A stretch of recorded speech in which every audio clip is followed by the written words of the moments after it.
What it do, Cash Kings, Queens, and Cash Kids? We got the untold story of Takeoff.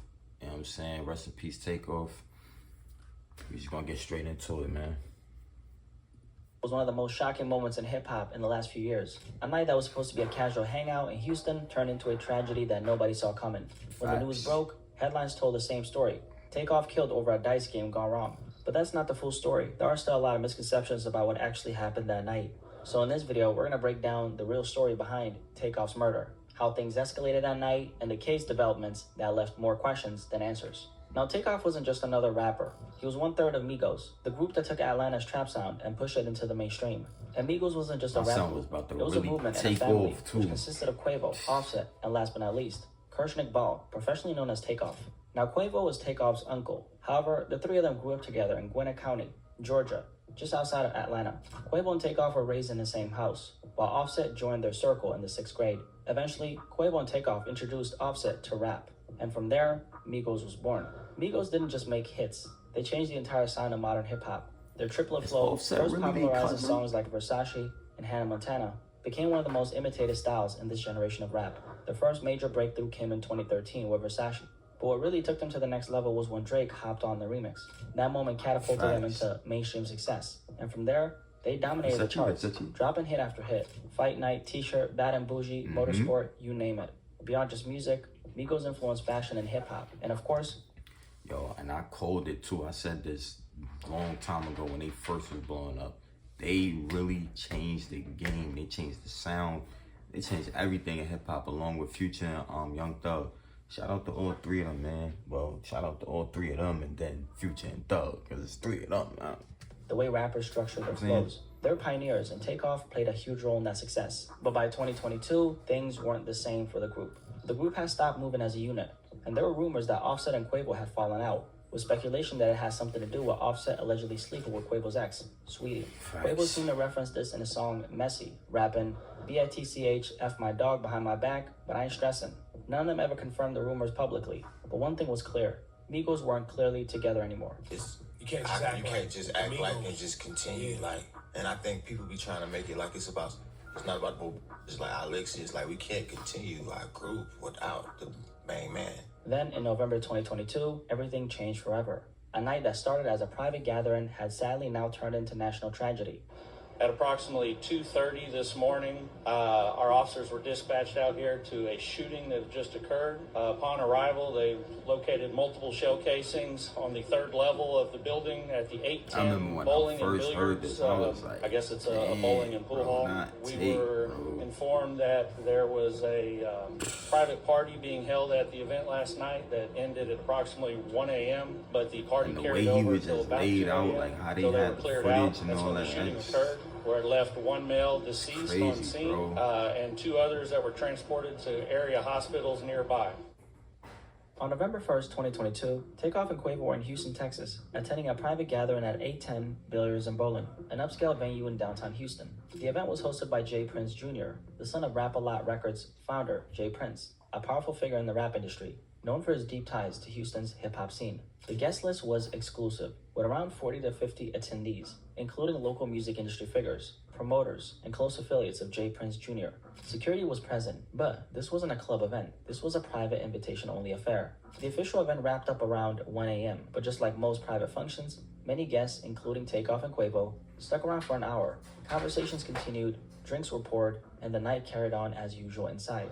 By 2:30 a.m., the gathering spilled out onto the 3rd floor balcony area, which overlooked Houston's streets below. The mood seemed relaxed at first, but shortly after that, things took a deadly turn. As tension escalated, Quavo found himself face-to-face with multiple people, caught in a heated argument over a dice game where someone had lost a large amount of money. The situation grew more intense by the second. Surveillance footage later captured Quavo visibly frustrated, attempting to de-escalate the situation and walk away. But before he could leave, things escalated quickly. His last words before it all went left, "We don't play like that, bruh." Seconds later, gunfire erupted. At least 2 different weapons were fired. Chaos broke out as people scrambled for cover, running in all directions. Police later recovered 10 shell casings at the scene, 9 from a .40 caliber firearm and 1 from a 9mm firearm. Takeoff was unfortunately caught in the crossfire.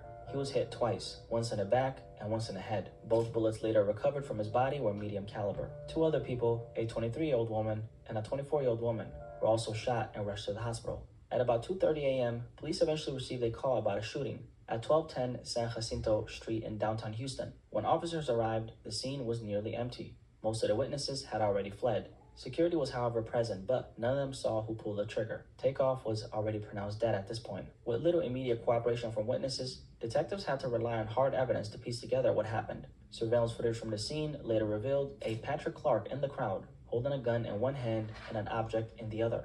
As the chaos unfolded, Clark was seen firing multiple rounds. Forensic analysis determined that the shots fired by Clark aligned with the direction where Takeoff was standing. Clark was the only person visibly caught on surveillance, discharging a firearm in that direction. After firing those shots, Clark fled on foot, briefly ducking inside the House of Blues, before disappearing from the scene. With so many people refusing to come forward, Houston police publicly pleaded for anyone at the private gathering to share information. But despite the heavy media attention, over 30 witnesses remained silent. Right now, Houston police say they've got very few leads in the fatal shooting of rapper Takeoff, part of the group Migos. This morning, police are asking witnesses to come forward with any video or testimony they might have that could help lead them to an arrest. At this point, Patrick Clark was already on their radar as a potential suspect, but they had yet to fully identify him. Investigators simply needed more leads, more evidence, and most importantly, cooperation from witnesses. But despite their efforts, over 30 people who had been at the scene decided to stay silent. Hey, want to know how I got this $50,000 check for an accident I was involved in over 5 months ago? Look, if you've been... Nobody wanted to talk, whether out of fear, loyalty, or simply not wanting to be labeled a snitch. Nobody was willing to come forward. We've boiled it down to over 30 people that were standing outside the bowling alley. Homicide Division Sergeant Michael Burrows said, literally every single one of those people left the scene without giving a statement to police. We found a few of them that night. We found others since then. But it's important that those people come forward, Houston police said. With no cooperation from witnesses, police were left with one undeniable fact. Kirshnikari Ball, known to the world as Takeoff, had just became the latest victim of gun violence. Takeoff's death shook the entire hip-hop community. I mean, fans were grieving, Atlanta was grieving, but nobody felt it more than the people who knew him the best. Offset was definitely hurting. You could see it in his eyes every time he spoke about Take. They built an empire together, and now 1/3 of Migos was gone forever. Quavo was also hurting, and in early 2023, he dropped a song called Without You, a heartbreaking tribute to Takeoff. And man, when I first heard this song, I gotta say, this one hit different. You could definitely feel every ounce of pain in his voice. But if there was anyone who felt this loss on a level deeper than anyone else, it was Takeoff's mother, Tatiana Davenport. For Tatiana, this wasn't just a tragedy. It was a failure of security, a failure of responsibility, and a failure to protect her son. In June 2023, she filed a wrongful death lawsuit against 810 Billiards and Bowling, the very establishment where Takeoff was killed. Her argument, this tragedy could have been prevented. The lawsuit claimed that the venue knew this event would attract celebrities, athletes, and high-profile guests. Yet, there was no proper security screening, no enforcement of after-hour rules, and no measures in place to prevent violence. And when tensions started rising that night, nothing was done to de-escalate the situation. Since Takeoff wasn't part of the argument, his mother believes his death could have been prevented if the venue had taken proper precautions. And this right here did raise an unsettling question. Was Takeoff's death something that could have been avoided? Or was this really just about being in the wrong place at the wrong time? Did a lack of security create this perfect storm for disaster? Either way, Tatiana wasn't gonna let things go unanswered. But long before Takeoff's mother took legal action, investigators were still deep in the process of building their case, piece by piece. With little information from witnesses, detectives had no choice but to rely on hard evidence to reconstruct what really happened that night. So they methodically pieced together the case using surveillance footage, cell phone videos, ballistic evidence, and through this process, police eventually identified 2 individuals connected to the crime scene. Cameron Joshua, 22 years old, was the first suspect arrested. However, he was only charged with weapons charges, not murder. We believe Cameron Joshua has been appropriately charged in this case, said prosecutor Matt Gilliam. While Joshua's arrest brought some progress, it still didn't answer the biggest question: who pulled the trigger? After weeks of forensic analysis and video review, authorities identified Patrick Clark as the primary suspect. Through that, we were able to deduce that Patrick Clark is a lethal shooter in the case. That's why he's charged with murder, the Houston Police Department said. Using ballistic reports, surveillance footage, and forensic evidence, police built their case against Clark. The trajectory of his gunfire aligned with Takeoff's wounds. Investigators later discovered Clark had left behind a wine bottle at the House of Blues. His fingers on it directly linked him to the crime scene. With this evidence, police secured an arrest warrant. And on December 2nd, 2022, exactly 31 days after Takeoff's death, Patrick Xavier Clark, 33 years old at the time, was taken into custody and charged with first-degree murder. Now, one of the biggest misconceptions surrounding Takeoff's tragic death was that he was somehow involved in what happened that night, but he wasn't. There was a lucrative dice game that went on at the event. There was an argument that happened afterward outside the bowling alley, which led to the shooting. I can tell you that Takeoff was not involved in playing the dice game. He was not involved in the argument that happened outside. He was not armed. Now, Takeoff was only at the spot because Quavo was there. I mean, he wasn't gambling and, he wasn't really caught up in anything. He was only there because they always moved together. Wherever Quavo was, Takeoff was right there beside him. And that's what makes this story so tragic. Takeoff was always described as quiet, introverted, and focused on the music, while Offset and Quavo embraced more of the lifestyle that came with the fame. Takeoff was different. He wasn't loud, he wasn't flashy, and he wasn't looking for any trouble. But that night, they weren't just anywhere. They were out in Houston after hours, in an environment that can get gritty. A group of men, many of them drinking, egos high, playing a dice game, standing outside a venue in the middle of the night. It was a recipe for disaster, and the worst part, Takeoff had nothing to do with this. And honestly, this is exactly why I keep my black ass inside. I mean, you could literally be minding your business, not bothering anyone, and still end up in the wrong place at the wrong time. Some situations just ain't really worth being around, honestly. After his arrest, Patrick Clark's bond was initially set at $2 million, but his attorneys pushed back hard, arguing that he couldn't afford it and was not a flight risk. Prosecutors, however, saw it differently. They pointed to court documents showing that Clark applied for an expedited passport to Mexico right after Takeoff's death. He also had a large amount of cash on him at the time of his arrest, raising concerns that he may have been planning to flee. Clark's attorneys fought hard to get his bond reduced to $300,000, arguing that he simply couldn't afford anything higher. But Judge Josh Hill wasn't buying it. The judge pointed out that Clark himself had previously made statements suggesting he had access to money, and on top of that, there were bail bond companies willing to take on a risk. So instead of the $2 million originally set, the judge lowered it to $1 million, but no further. For Clark's defense team, it was a partial win, but the reality was he still couldn't afford to walk free, at least not yet. Then, unexpectedly, Clark posted bond a little over a month after he got arrested for Takeoff's murder. And this is where things got a little suspicious. They ended up finding out that there was a private investigator who was working for Takeoff's accused killer's attorney, and he was listed in the bond paperwork as the facilitator of his release. But this private investigator was apparently not even actually behind Patrick Clark getting released. So the question is, where did the money come from? Clark's attorney later stated that a family friend and a concerned citizen had helped secure his release. But beyond that, the true source of the funds still remain unclear. Now, even with his release, Patrick Clark wasn't free to move as he pleased. He was placed under house arrest, required to wear a GPS angle monitor, and barred from contacting witnesses, victims, or their families. Yet, one major question still remained. Was Patrick Clark truly the only one responsible? Now, Clark was a man police charged with Takeoff's murder. He was identified through forensic evidence, surveillance footage, and ballistics. However, the case was far from over. And this is where we get to a plot twist in this case, okay? A major plot twist that a lot of platforms still haven't really covered. So if you made it this far, make sure you drop a like on this video, okay? I appreciate you. Because what I'm about to tell you changes everything, okay? Now, the plot twist is this. A Houston Forensic Science Center analyst who was reportedly involved in processing evidence in the Takeoff murder case was fired for mishandling DNA evidence in multiple cases. Documents reveal that this now former analyst allegedly committed serious evidence processing errors that might have affected several investigations, including Takeoff's murder. Forensic analyst Rochelle Austin was considered a witness in the case against Patrick Clark, a man who police believe is responsible for shooting and killing Grammy-nominated rapper Takeoff at a Houston bowling alley. State's DNA samples Austin processed had been switched in one instance. In another, court documents say she skipped a step and processed the wrong sample.